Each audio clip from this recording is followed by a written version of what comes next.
بسم اللہ الرحمن الرحیم اللہم صلی علی محمد وعلی آل محمد کما صلیت علی ابراہیم وعلی آل ابراہیم انک حمید مجید اللہم بارک علی محمد وعلی آل محمد کما بارکت علی ابراہیم وعلی آل ابراہیم انک حمید مجید۔ بسم اللہ الرحمن الرحیم۔ مثالی ازدواجی زندگی کے سنہری اصول۔ بسم اللہ الرحمن الرحیم۔ شوہر کی 10 خطرناک غلطیاں۔ نحمدہ ونصلی علی رسولہ الکرام، اما بعد فاعوذ باللہ من الشیطان الرجیم۔ بسم اللہ الرحمن الرحیم۔ ومن آیاتہ ان خلق لکم من انفسکم ازواجا لتسکنوا الیہا وجعل بینکم مودۃ ورحمۃ ان فی ذلک لآیات لقوم یتفکرون۔ سبحان ربک رب العزت عما یصفون وسلام علی المرسلین والحمد للہ رب العالمین۔ اللہم صل علی سیدنا محمد وعلی سیدنا محمد وبارک وسلم۔ آج کا عنوان، ہماری آج کی گفتگو کا عنوان ہے کہ ایک شوہر کو گھر میں اپنی بیوی کے ساتھ کس طرح رہنا چاہیے کہ ان کی زندگی سکون اور راحت سے بھرپور ہو اور ان کا گھر خوشیوں کا گہوارہ بن جائے۔ گھر آباد کرنے کے لیے کچھ اصول و ضوابط ہوتے ہیں، اگر ان کے مطابق زندگی گزاریں تو گھر آباد ہو جاتے ہیں، اور جہاں کوئی اصول ہی نہ ہو، کوئی قانون ہی نہ ہو تو وہ گھر تو جانوروں کا ڈبہ ہے، اسے کوئی آباد گھر نہیں کہہ سکتا۔ بسم اللہ الرحمن الرحیم۔ شادی کا مقصد ارشاد باری تعالیٰ ہے، وَمِنْ آیَاتِهِ أَنْ خَلَقَ لَكُم مِّنْ أَنفُسِكُمْ أَزْوَاجًا لِتَسْكُنُوا إِلَيْهَا وَجَعَلَ بَيْنَكُم مَّوَدَّةً وَرَحْمَةً إِنَّ فِي ذَلِكَ لَآيَاتٍ لِقَوْمٍ يَتَفَكَّرُونَ۔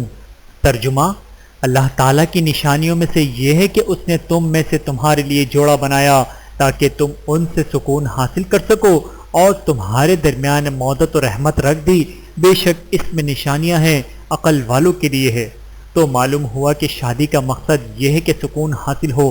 جو لوگ شریعت و سنت کے طریقوں پر والی زندگی گزارتے ہیں ان کی زندگی میں سکون ہوتا ہے، اور جہاں آپ دیکھیں کہ میاں بیوی کی زندگی میں سکون نہیں، ہر وقت جھگڑا ہی جھگڑا ہے، چیخ ہی چیخ ہے، ہر وقت جلی کٹی باتیں ایک دوسرے کو کرتے رہتے ہیں، بحث و مباحثہ میں الجھتے رہتے ہیں، سمجھنے کہ کہیں نہ کہیں دال میں کالا ہے، بیوی کی طرف سے کوئی تائی ہے یا میاں کی طرف سے کوئی کوتاہی ہے، اور عام طور پر ہمارا تجربہ یہی ہے کہ دونوں کی طرف سے کوتاہی ہوتی ہے۔ تالی ایک ہاتھ سے نہیں بجتی، دونوں ہاتھوں سے بجا کرتی ہے۔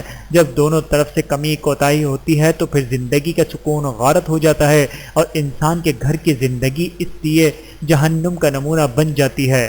پرسکون زندگی۔ شادی کے ذریعے پرسکون زندگی کیسے حاصل ہوتی ہے؟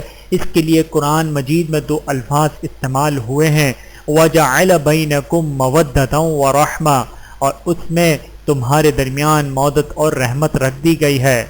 مودت کہتے ہیں آپس کے پیار کو جس میں دوستی کا انداز پیدا ہو، اور واقعی شادی شدہ زندگی میں 2 حصے ہوتے ہیں، ایک جوانی کا حصہ اور ایک بڑھاپے کا حصہ۔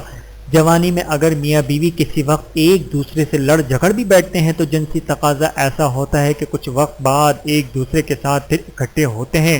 دونوں کو جنسی خواہش مجبور کرتی ہے کہ ایک دوسرے کے ساتھ اکٹھے ہوں، تو معلوم ہوا کہ جوانی کے اندر تو جنسی کشش دونوں کو اکھاڑ دے رکھتی ہے، اس لیے اس میں مودت کا لفظ استعمال کیا، یعنی دونوں میں دوستی کا پہلو غالب ہوتا ہے۔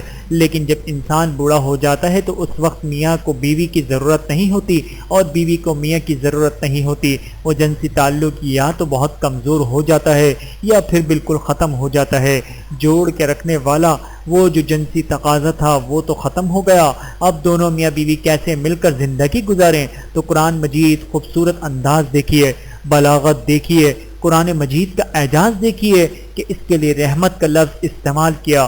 رحمت سے مراد دوسرے کے اوپر شفقت کا ہونا، ترس کھانا۔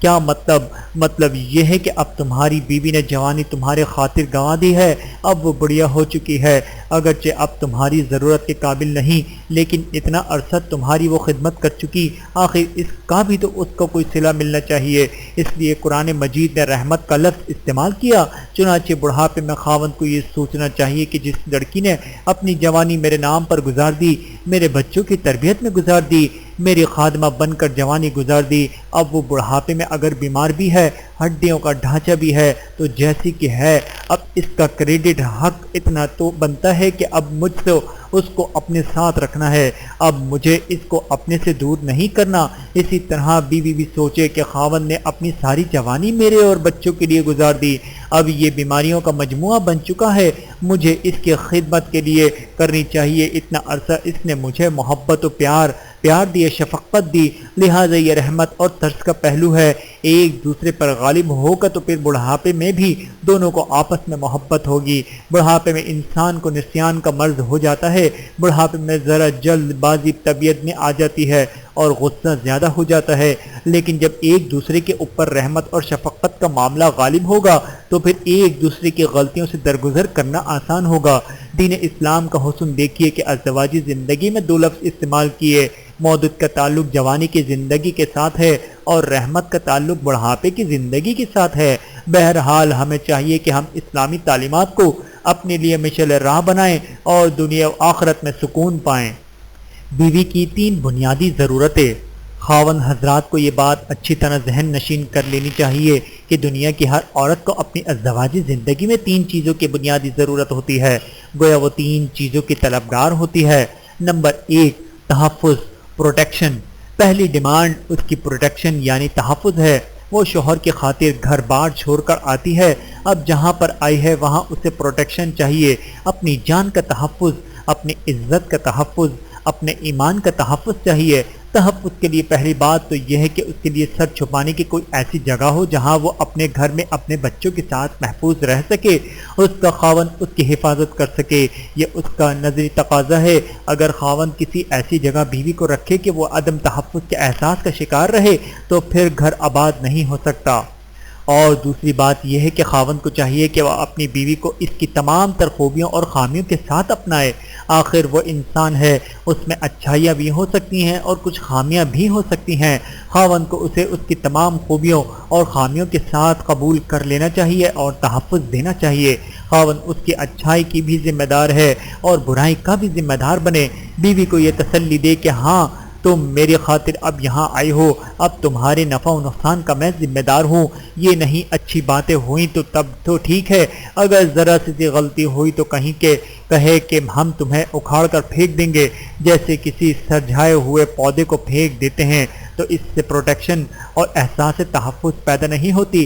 خاوند کو چاہیے کہ بیوی کو ایسی محبت دے کہ وہ یہ سمجھے کہ یہ میری اچھائی کو قبول کرے گا، اور اگر مجھ سے کوئی کوتاہی ہوئی تو اس کا حلم اتنا ہے اور ظرف اتنا ہے کہ یہ میری کوتاہی کو بھی قبول کرے گا اور میری اصلاح کی کوشش کرے گا، یہ مجھے توڑ کر پھینک نہیں دے گا۔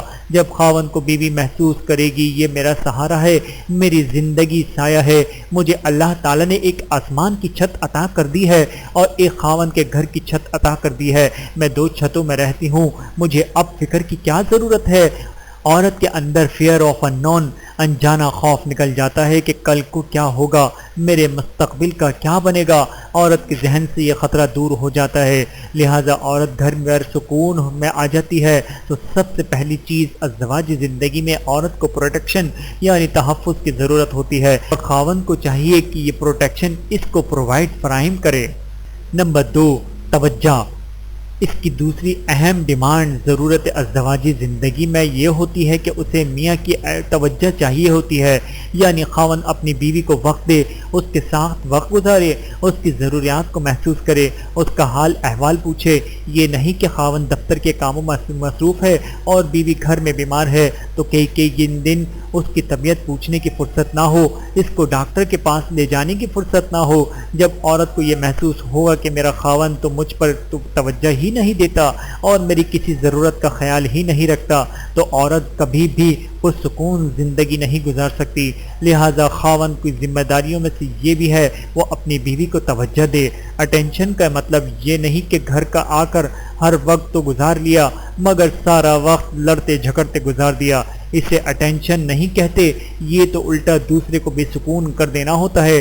اٹینشن سے مراد یہ ہے کہ دوسرے کو توجہ ملے، اس کو اطمینان ملے، ہر طرح کا اطمینان، مورال سیٹسفیکیشن، اخلاقی اطمینان بھی، اور سیکسول سیٹسفیکیشن بھی یعنی جنسی اطمینان بھی، تو یہ چیز اس کو اٹینشن توجہ دینے سے حاصل ہوگی، تسلی مل جائے کہ خاوند میرے پاس آیا۔ زندگی کی کتنی باتیں ہوتی ہیں جو اس نے اپنے خاوند سے کرنی ہوتی ہیں۔ خاوند تو کبھی دفتر میں مصروف، کبھی اپنے بزنس میں مصروف، اور وہاں سے جب واپس آتا ہے تو بیوی بیچاری اتنی باتیں ہوتی ہیں جو خاوند کے ساتھ شیئر کرنی ہوتی ہیں۔ اب یہ میاں اگر کھانا کھا کر سو جائے اور بیوی سے بات بھی نہیں کرے تو پھر اس کو اخلاقی مدد کہاں سے ملے گی؟ تو گویا یہ مورل سپورٹ بھی خاوند کے اس کو فراہم کرنی ہوتی ہے اور اس کو شیئر کرنے کا موقع ملتا ہے، وہ اپنے دل کا دکھ اور سکھ بتا سکے، وہ اپنی ہر ضرورت پر اپنے میاں کے ساتھ تبادلہ خیال کر سکے۔ اس کو کہتے ہیں خاوند اٹینشن، اس کو مل جانا۔ ہمارے یہاں ہوتا ہے کہ میاں باہر سے آیا اور بیوی اس کے لیے بنی سوری اور گھر کو صاف ستھرا کر کے کھانا تیار کر کے بیٹھی ہے کہ خاوند آئے گا اور میرے ساتھ کھانا کھائے گا۔ خاوند صاحب اپنے کسی بزنس کے معاملے میں موڈ آف کر کے آئے اور آتے ہی کہنے لگے کہ کھانے کی ضرورت نہیں، میں تو بس سوؤں گا۔ سوچنے کی بات ہے کہ پھر اس کی بیوی کے دل پر کیا گزرے گی اگر خاوند بیوی پر توجہ نہ دے۔ ساس سسر جتنا مرضی اس پر قربان ہوتے پھریں، اس کی نندے اس کے لیے جتنی مرضی گن گاتی پھریں، بیوی کو کبھی سکون نہیں مل سکتا، وہ ہمیشہ پریشان رہے گی اس لیے کہ اس کا خاوند کی توجہ نہیں ملتی۔ کتنی مرتبہ دیکھا کہ اپنوں میں ہی رشتہ داریاں ہوتی ہیں، بیوی اپنی خالہ کے گھر جاتی ہے جب سب لوگ اس کے ساتھ اچھے ہوتے ہیں مگر اس کا میاں کسی بری عادت میں گرفتار ہوتا ہے، ہوش بھی نہیں ہونا پینے پلانے کے چکر میں ہوتا ہے۔ ایسی عورت کو کبھی سکون نہیں مل سکتا، اس کے لیے جس کی خاطر وہ گھر چھوڑ کر آئی ہے اب وہی اس کو توجہ نہیں دے پاتا تو پھر اسے کیسے سکون ملے گا؟ تو یہ اس کی شرعی ضرورت ہے اور ڈیمانڈ ہے، اور یہ خاوند کی ذمہ داری ہے کہ وہ بیوی کو اٹینشن یعنی توجہ دے تاکہ وہ بیوی اپنے دل کا دکھ اس کے ساتھ شیئر کر سکے، اپنا وقت اس کے ساتھ گزار سکے۔ نمبر 3، حوصلہ افزائی۔ اور ایک تیسری چیز کہ بیوی کو چاہتی ہے کہ جب وہ خاوند ہر چیز کی حفاظت کرتی ہے اور خاوند کے کہنے کے مطابق ہر کام کو پورا کرتی ہے تو میرے اچھے کام پر مجھے شاباشی ملنی چاہیے، تعریف ہونی چاہیے اور میری قدر ہونی چاہیے۔ جب بیوی اچھے کام کرے اور خاوند اس کی پرواہ ہی نہ کرے اور وہ انجان بن جائے تو پھر بیوی کو کہاں سکون ملے گا؟ کیونکہ اس نے تو بیوی کسی اچھا بات کا دھیان ہی نہیں دیا۔ بیوی اس کے خاطر اچھے اچھے کھانے بناتی ہے، یہ کھانا کھا تو لیتا ہے مگر کوئی بات ایسی نہیں کہتا جس سے اس کی حوصلہ افزائی ہو یا جس سے اس کی تسلی آمیز کلمات مل جائیں، حوصلہ افزائی کے کلمات مل جائیں تو پھر بیوی کو سکون نہیں ملتا۔ اس لیے تعریف انسان کی فطرت ہے، ہر بندہ اچھا کام کرتا ہے تو چاہتا ہے کہ میرے اچھا کام کو اچھا کہا جائے، اگر کوئی اچھے کو اچھا نہ کہے تو اس کا دل ٹوٹ جاتا ہے۔ اس لیے کہ یہ فطری تقاضا ہے، خاوند کو اپنی بیوی کو یہ تینوں بنیادی چیزیں فراہم کرنی چاہیے مگر چونکہ دین کا علم نہیں ہوتا اس لیے خاوندوں کی طرف سے کوتاہیاں ہوتی ہیں، غلطیاں ہوتی ہیں۔ اللہ تعالی ہم سب کو عمل کرنے کی توفیق عطا فرمائے، آمین ثم آمین۔